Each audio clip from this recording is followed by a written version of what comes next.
I was about to shut down the machine and leave work for the day, but the hatch was stuck. I knew that if I left like that, my boss would dock my pay, so I climbed inside, even though it was against the rules. I never imagined that it would change everything. I just pried open a tray. The door behind me slammed shut.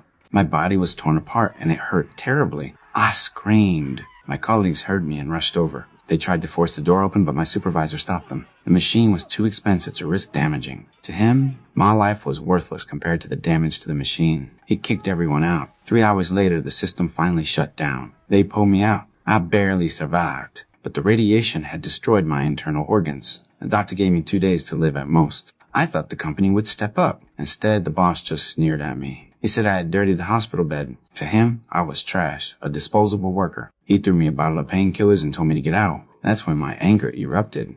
I swore he would pay for what he had done. But I was running out of time. What was the only way to survive? To go to the Elysium. By the end of the 21st century, Earth was overpopulated, filled with pollution and death. The rich, they left. They built a luxurious space station 20,000 kilometers above us. Everything in this Elysium is perfect. Fresh air and beautiful weather. Every household has robotic servants. In their medical pods, a scan takes just a few seconds to heal any ailment. It's truly paradise. Everyone trapped on Earth dreams of reaching it, but the tickets are simply unaffordable. So desperate people began risking everything to sneak in. This was my only chance, so I contacted my best friend, Jack. We went to see an important local figure named Spider.